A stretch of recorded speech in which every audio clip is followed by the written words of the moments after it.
어느샌가 또 다른 한 주가 마무리가 되고 있습니다. 그래도 이번 주 그닥 나쁘지 않았다.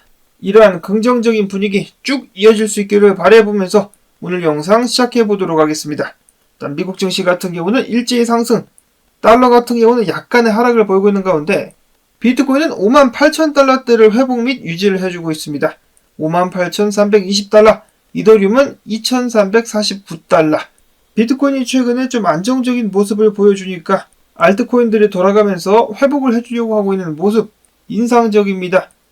자, 그리고 오늘 미국의 PPI 생산자 물가가 발표가 됐습니다. 지난 8월 미국의 생산자 물가는 0.2% 상승으로써 예상치에 부합, 무난하게 금리 인하가 이번 달에 나올 수 있을 정도의 지표들이 계속해서 발표가 되고 있습니다. 한편 뉴욕타임즈 같은 경우는 미국 노동시장 정말 괜찮나? 니들이 봤을 때는 괜찮은 것 같냐?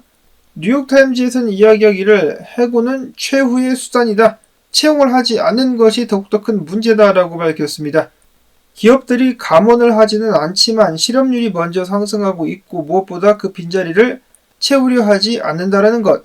미국뿐만 아니라 한국, 전 세계가 비슷한 추세로 흘러가는 것이 아닌가라는 생각이 드는데 기사에서는 기업들이 감원을 하지 않는다라고 이야기를 하는데 실제로 감원이 엄청나게 많이 나오고 있죠. 정리해고가 끝없이 발표가 되고 있는 가운데 알바자리들만 우후죽순으로 계속해서 생겨나고 있습니다. 자, 그리고 실업급여 신규 신청 숫자 수 저번 주에만 다시 한번 23만 건의 일자리가 사라졌다라고 하는데요. 미국 같은 경우는 지금 평균적으로다가 달마다 100만 건, 이 100만 명의 사람들이 일자리를 잃고 있습니다. 경기 침체의 징후가 여기저기서 보이고 있기 때문에 금리 인하 이후에 얼마 안 있어가지고 또 돈이 좀 풀릴 것 같다라는 기대감 가져보게 합니다. 다음으로 테더 같은 경우는 내년 1월 엘살바도르에서 비트코인 역사상 최초로 스페인어로 진행하는 비트코인 컨퍼런스를 개최하겠다라고 밝혔습니다. 다음으로는 아베 등을 통해서 디파이의 열기가 다시 한번 뜨거워지려고 하고 있는 가운데 팬들이 비트코인 기반의 디파이 플랫폼 BTCFi의 입지 확대를 위해서 비트코인 스테이킹 풀인 비트코인 아크를 도입했다라는 소식이 나왔습니다. 자, 이러면은 서텍스와 경쟁 관계에 놓이게 될 것 같은데요. 스택스도 더욱더 개발에 박차를 가해가지고 비트코인 디파이 시대가 도래하는데 큰 힘을 실을 수 있기를 바라봅니다. 이어서는 또다시 유출이 시작된 비트코인 현물 ETF. 당연히 그 정도가 크진 않습니다. 4,397만 달러. 블랙락에서는 순유출이나 유입이 없었습니다. 이어서 최근에 스카이브리지 캐피털의 설립자의 주최로 채굴자들의 CEO들, 전세계 채굴자들을 내놓으라 하는 채굴장들의 우두머리들이 모여가지고 노가리를 까는 시간을 가졌었다라고 하는데요. 그들은 모여서 이야기하기를 비트코인 반감기 전 다음 가격대는 얼마? 10만 달러에서 25만 달러가 될 수 있을 것으로 예측을 했습니다. 앞으로 4년이 좀 안 되는 시간이 지나게 되고 나면은 다음 반감기가 도래하게 될 텐데 그때까지 겨우 10만 달러? 너무 짜다. 25만 달러는 적절해 보입니다. 직접 비트코인을 캐는 사람들이 이렇게 이야기를 한다라고 하니까 어느 정도 신뢰가 가는 듯 하기도 합니다. 그래서인지 모르겠지만은 채굴자들 역시 이제 비트코인 판매보다는 보유를 하는 쪽으로다가 돌아서고 있다라는 기사가 나오기도 했었습니다. 자, 그리고 역시나 비트코인 가격에 크게 영향을 미칠 수 있을 것으로 예측이 되고 있는 미국 대통령 선거, 스탠다드 차타드 그리고 업계에 내놓으라 하는 소위 말하는 전문가들, 패밀리 오피스 스완의 매니징 디렉터, 투자자문사인 401 파이낸셜의 설립자 등등 같은 경우는 대선의 결과 없이 비트코인은 장기적으로 상승할 수 있을 것이다라고 주장을 했습니다. 특히나 스탠다드 차타드 같은 경우는 연말까지 누가 대통령이 되든지 간에 비트코인이 전고를 뚫어버릴 수 있을 것이다라고 이야기를 했는데요. 자, 그 말이 맞긴 맞습니다. 누가 대통령이 되든지 간에 비트코인 가격은 오르겠죠. 자, 근데 트럼프가 되게 된다라면은 비트코인을 국가 전략 자산으로 지정을 하고 100만 개를 매입하겠다라고 했으니까 좀 더 쉬운 길이 될 수 있지 않을까. 그리고 미국이 국가 전략 자산으로 비트코인을 모으면은 다른 나라들도 따라가게 되겠죠. 누가 알겠습니까? 한국 같은 경우도 비트코인을 국가 전략 자산으로 지정을 하고 모으기 시작할지. 그렇게 될 수 있다라면은 도건을 잡아다가 비트코인을 쪽쪽 뽑아내야 되겠죠. 자, 어찌됐든지 간에 비트코인 가격 오르겠지만은 좀 더 쉬운 길이 있다. 펀더멘털도 더욱더 강해지는 길은 그래도 국가 전략 자산으로 채택이 되는 것이 아니겠느냐. 일단 저는 그렇게 생각을 해보고 있습니다. 부자들도 환장을 해가지고 비트코인 사게 될 그날이 멀지 않았다. 블랙락 같은 경우도 최근에 비트코인을 다시 한번 높게 평가를 하면서 이렇게 이야기를 했다라고 하는데, 비트코인은 지금 악화되고 있는 지정학적인 혼란, 그리고 최근 신뢰를 잃어가고 있는 각국의 정부들, 은행, 법정화폐들에 대한 해지 수단이 될 수 있겠다라고 밝혔습니다.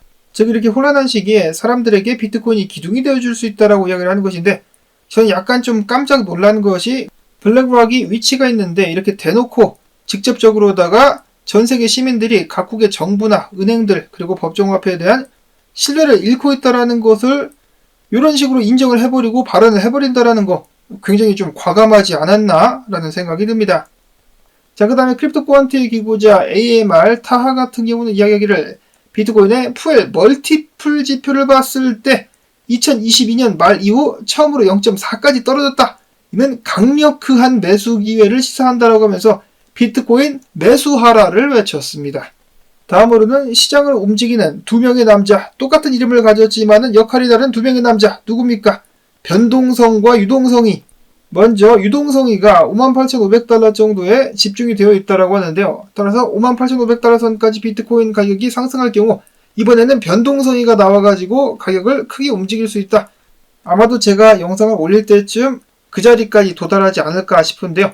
큰 변동성에 주의를 하실 수 있기를 바라고, 다음으로는 분석가 케빈 스펜슨 같은 경우는 몇 달 내로 비트가 신고가를 경신하게 될 것이다. 89,000에서 92,000달러가 목표다라고 밝혔습니다. 지금 일어나고 있는 조정 같은 경우 불장에서 흔히 발생하는 그런 조정이다라고 그는 평가를 하고 있었으며, 이어서 LG 분석가 같은 경우는 단기적으로다가 비트코인이 6만 달러 저항 위까지 올라가가지고 61,762달러까지도 쏠 수 있을 것으로 내다보고 있었습니다. 이어서 에드NL 분석가 같은 경우 비트코인이 그 자리 6만 달러까지 올랐다가 56,000달러까지 후퇴, 그리고 그 다음에 7만 달러까지 가게 될 수 있지 않을까. 단기 상승 및 조정, 그 다음에 더욱더 큰 상승을 보고 있었는데요. 재미난 것은 이 두 분석가 모두 일단 54,000달러 CME 갭을 메꾸는 것은 예상을 하고 있지 않은 것 같습니다. 저번 불장이었었나요? 초반 때 9,000달러, 8,000달러 사이의 CME 갭, 그거 메꾼다고 그거 기다리다가 열차 놓친 사람들도 많이 있었는데 과연 이번에도 비슷한 광경이 목격될 수 있을까? 한편 비트코인은 더욱더 많은 사람들이 4만 달러, 그리고 국내에서는 시즌 종료다라고 외치는 목소리들이 많음에도 불구하고 패턴을 깨지 않고 그 안에서 꿋꿋이 버텨주고 있었다라고 합니다. 지금부터 전고를 넘어가지고 비트코인의 위험을 뽐내줄 수 있으면 좋겠습니다. 다음으로 이제는 기타 소식. 알트 시즌. 야, 들을 때마다 만감이 교차하는 애증이 섞인 단어입니다. 알트 시즌 올 수 있을 것인가? 올 수 있다라고 몇몇의 트레이더들은 주장하고 있습니다. 첫 번째로는 닉이라는 트레이더 같은 경우는 암호화폐의 가격은 단순히 금리가 결정하는 것이 아니라 글로벌 유동성인 M2 광의 통화 규모에 따라서 결정이 된다. 과거 M2 머니 서플라이가 증대됐을 때 비트코인과 알트코인들은 큰 상승 추세를 보였었으며, 반대로 MT 머니 서플라이의 규모가 줄자 유동성이 주니까 당연히 가격이 떨어지기 시작했었다.